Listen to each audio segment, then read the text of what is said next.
Eto na sila, ang nag-iisang masugid na tagahanga ni Nicole Yala. Chris Chuper! Kasama ang nag-iisang die-hard fan ni Chris Chuper, Nicole Yala! Mula sa Mahiwagang Burnay, ang kwento.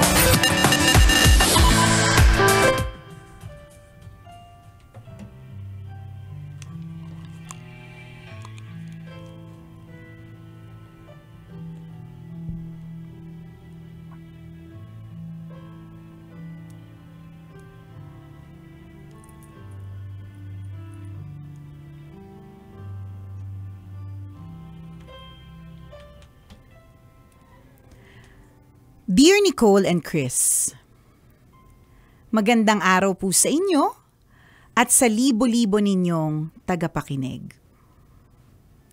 Itago niyo na lang po ako sa pangalang Noel. Sumulat ako para ibahagi ang aking kwento. 12 years old ako nang magdesisyon ako na gusto kong magpare. Natuwa ang pamilya ko dahil may hahalili na sa tiyuhin ko na pari din. Sa 500 na aplikante, isa ako sa 21 na natanggap. Iniwan ko ang aking pamilya at namalagi sa seminaryo. Doon huhubugin ako at ihahanda sa napili kong bukasyon. Simula high school hanggang kolehiyo, kailangan kong gumising ng 5 a.m. Maliligo, magbibihis at magdadasal. Pagkatapos, pupunta na sa classroom. Hindi uso ang suspension ng klase kahit may bagyo dahil lahat naman kami ay sa seminaryo nakatira. Pagkatapos ng klase ng 4 p.m., maglilinis naman kami ng seminary. Kapag malinis na, pwede na kaming maglaro ng kung anumang nakahiligang sports. Maghahapunan ng kadalas ay isang maliit na isda, maliligo, magbibihis, mag-aaral at magdarasal. Natutulog kami ng walang electric fan. Kapag Biyernes at Sabado lang ng gabi, pwedeng manood ng TV. Tuwing Linggo lang kami pwedeng dalawin ng pamilya. Kapag bakasyon, kailangan naming tumulong magpalaganap ng salita ng Diyos sa mga komunidad. Pagka-graduate ko ng college, pinalabas kami ng seminaryo para malaman namin kung desidido talaga kaming magpare. Regency ang tawag dito. Nagtrabaho ako para makatulong sa pamilya. Nag-enjoy din at nag-girlfriend. Dito ko naisip na baka hindi para sa akin ang pagpapare. Humingi ako ng sign pero dahil wala siyang binigay, nagdesisyon akong bumalik na sa seminaryo. Kaso bigla akong nakilala si April. Naging magkaibigan hanggang naging magkasintahan kami. Kasal na kami ngayon at may 2 supling. Truly, God answers when you least expect it. The moment you are ready to give up is usually the moment right before the miracle happens. Naniniwala rin po ako na everyone has a vocation to respond to and a mission to fulfill sa mundo. I was called to married life and was called to marry my wife. I was called to serve God in another way. Totoo nga na many are called but few are chosen. Mahigit 500 kaming aplikante noon sa seminaryo pero 21 lang kaming natanggap. Sa aming 21, isa lang ang naging pare. Sa mga balak magpare o nagpapare, naway mas taimtim pa kayong magdasal sa inyong bukasyon. Naway magabayan kayo ng mabuti sa inyong pagpapare. Hindi man kayo maging pari balang araw, tsak kung may mas makahulugang plano ang Diyos sa inyo.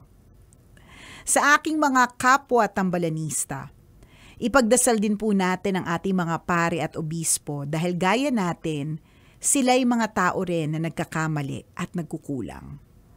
Sa kabila nito, patuloy nilang ginagampanan ang napili nilang bukasyon at patuloy na sinusunod ang tawag ng Diyos. Marami pong salamat Nicole and Chris sa pagbasa ng aking liham. God bless you and your avid listeners. Rest assured of my continuous prayers for you and your radio station. Cheers po to many years. Nagmamahal, Noel.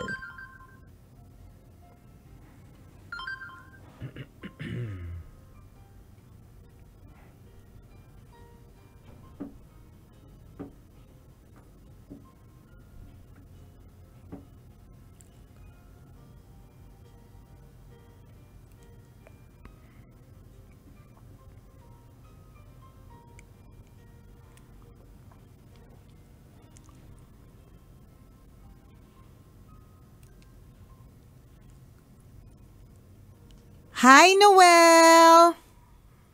Dating nagpapari partner, magbigay-galang tayo. Bawal yung mga masyadong balahurang mga comment.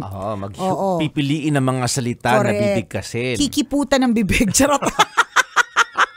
Paano yun? Paano yung makipot? Paano mo gagawin yun? Nakakaloka. Hindi, pero totoo, Noel, no, that many are called but few are chosen. Isipin mo, no, sa 500 applicants, 21 lang ang tanggap. Sa 21, isa lang ang natuloy sa pagpapare.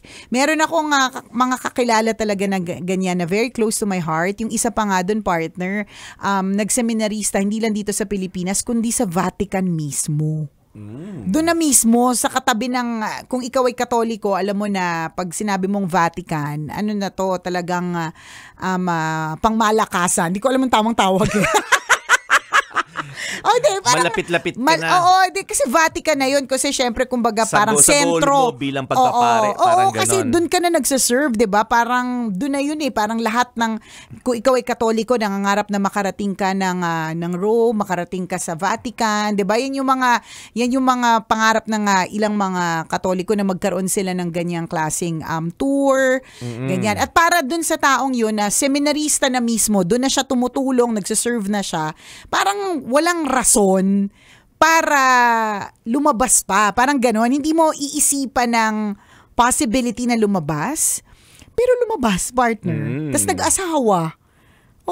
Nag-asawa din. Although nandun pa rin sila, nandun pa rin siya sa Europe, pero hindi na sa Vatican, sa ibang sa ibang parte, kasi nga may sarili na siyang pamilya. So may mga ganon. And it doesn't mean na kapag hindi ka natuloy, hindi ka bongga. Bongga ka pa rin kasi meron kang ibang vocation na mas nararapat. Yung kaibigan natin, 'di ba, partner? Si Brother Michael Angelo Lobrin. Sa telepono ko hanggang ngayon ang pangalan niya brother. Ganon. Kasi nung nauna po namin siya nakilala, siya po ay isang seminarista.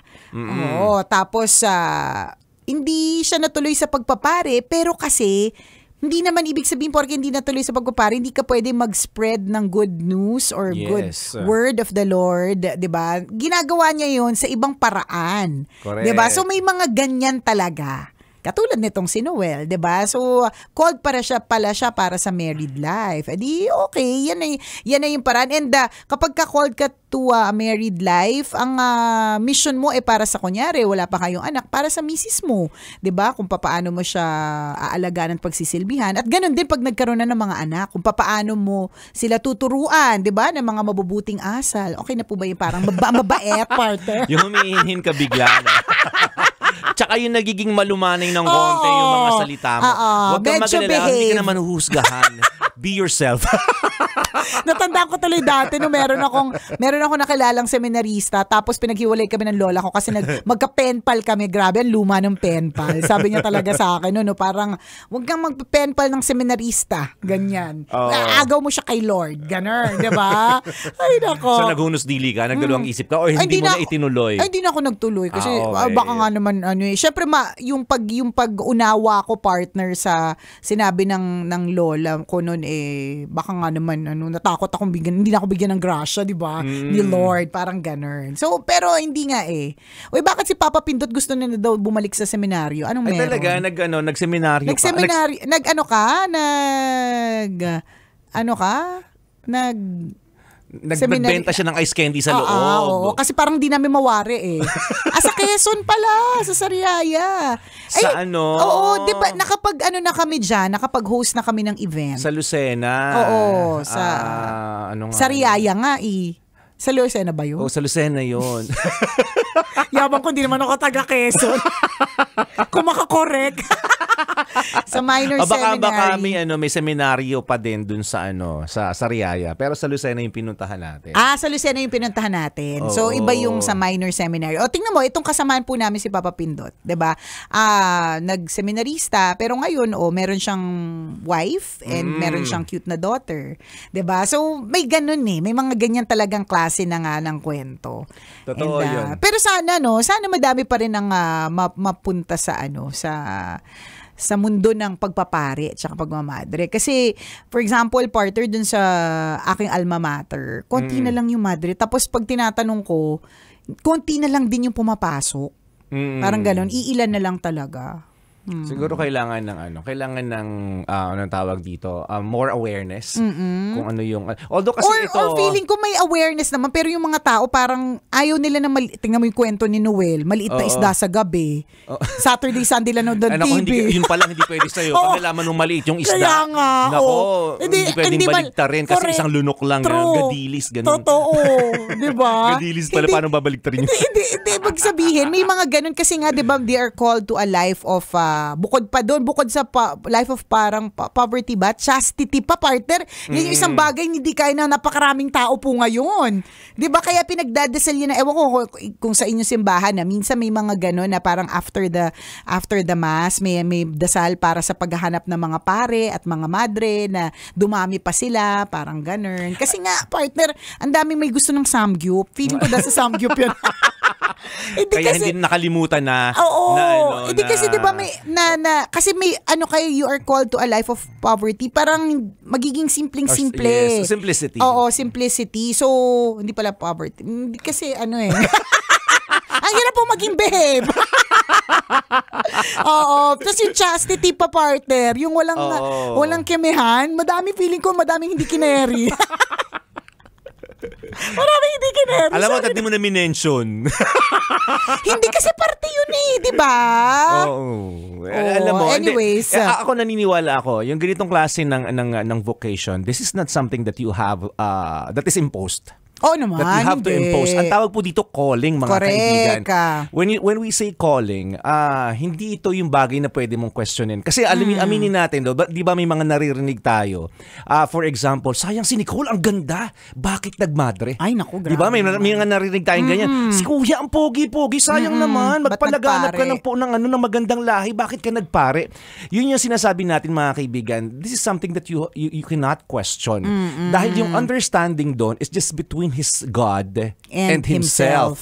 Totoo yun, or herself. Diba? Sila yung nagkakaintindihan doon. At hindi mo rin pwedeng sabihin, huy, magpari ka kasi gusto ko magkaroon ng pari sa pamilya natin. Hindi mo rin siya pwedeng sabihin. Pangbalanse, diba? Yes. Makasalanan yung lolo-lola natin, mga nanay at tatay natin. Magpari ka na lang para ma-save tayo sa kasalanan. Hindi rin pwedeng sabihin na ganon. Wala. Hindi yung sinasabi mo, hindi siya pwedeng i-impose. Hindi siya pwedeng ipilit. Correct. This is a calling, mga kabisyo. So, minsan, para sa mga kagaya natin na hindi naiintindihan yun, talagang minsan may question. Pero yun yung bagay na hindi dapat natin gawin. We cannot question that kind of initiative, di ba? Because that's calling. Yung pagkakaintindihan doon ay nasa Diyos niya at sa kanyang sarili lamang. Correct. Kaya diba? hindi natin pwedeng ipilit yung mga bagay-bagay. Katulad ni yung isa nating kasamahan dito, si Diego Bandido. Ganyan din parang seminarista, ganyan. Pero ngayon, nagkaroon man siya ng sariling pamilya, meron naman din siyang ibang paraan para magpakita ng kabutihan and to spread the word, 'di ba? Hindi naman doon lang sa vocation ng pagpapare at pagmamadre yung pagpapakita ng kabutihan. Correct. Maraming paraan para maraming ways makagawa ng kabaitan, kabutihan, and to spread the words of the Lord. Correct. Ganon, 'di ba? Ang tanong, si Kuya Marlo Arsolon ba nagsispread ka ng word of the Lord? Ayan. Or anong mga pinapasa mo sa mga kapwa mo Grab drivers? Anong link yan? Nakatutok siya sa atin Di mo ngayon. shinare sa amin, ha? Si Kuya Marlo Arsulon. Ayan. Kilala daw tayo ni Kuya Marlon ng mga OGs ng radyo. Mukhang OG din to si Kuya Marlon. O ingat ka sa biyahe, Kuya Marlon, at naway magkita din tayo soon. Yan. Sakay mo yung boss namin. Uulitin pa ba namin na ang bongga mag-tip niyan? Oo, naku, Magkano yung huli? 1,000. 1,000 yung huli niyang tip dun sa huling Grab driver na sinakyan niya. Depende daw yun pag malakas yung aircon. Ay, so nako. pag komportable siyang nakasakay sa Grab, o tapos nagustuhan niya yung serbisyo. Oo. So mahigit pa sa 1,000. Ay naku, ang balita ko, pag tambalanista, 1,500 partner. Ingat po kayo sa biyahe, ha. Sir, ingat. See you later. Ayan. Yes, ingat, Sir Ivan. So para dito kay Noel, 'di ba? Thank you for sharing your story. Nakakatuwa naman yung ganyan. Tapos ang sarap din naman sa pakiramdam ng wife mo tsaka ng anak mo, 'di ba? Na dating seminarista. So parang ibig sabihin, parang meron na siya kagad na connotation na mabait ito, 'di ba? Nagsisilbi sa Diyos, kaya ngayon ay nagsisilbi sa pamilya, 'di ba? Mga ganun. Correct. Si Noel ay ang taong masarap mahalin kasi maganda yung naging foundation niya. Correct. 'Di ba? Maganda yung naging exposure niya. Yung alam mong may taglay talagang kabaitan. Yes. Tsaka alam ko yung mga seminarista, mga matatalino talaga yung mga yan. Kasi hindi naman po madali ang theology. Oo nga, yung spelling and theology, nahihirapan pa rin ako. Wag na tayong magtanungan ng spelling kasi hindi natin yung pag-aaral pa ba niyan, kakayanin mo. Hindi diba? lahat kinakaya yan. Diba? Kasi nga pang matalino. Sa true. So hindi tayo. Oo. Kaya di tayo pumasok dyan, partner. Bukod sa Pero di ba dati pinangarap mo maging madre? Akala nila. Nakita yung laki ng bunganga mo. Sabi niya, maingay to, hindi pwede. Mabubulabog ang kumbento. Hindi kasi sa seminaryo ako pumasok eh. Na mali pa. Kailangan pa bang memorize yan? Basic. Akala ko daming boys kasi. Kailangan pa bang i-memorize yan? Love Radio. Basic!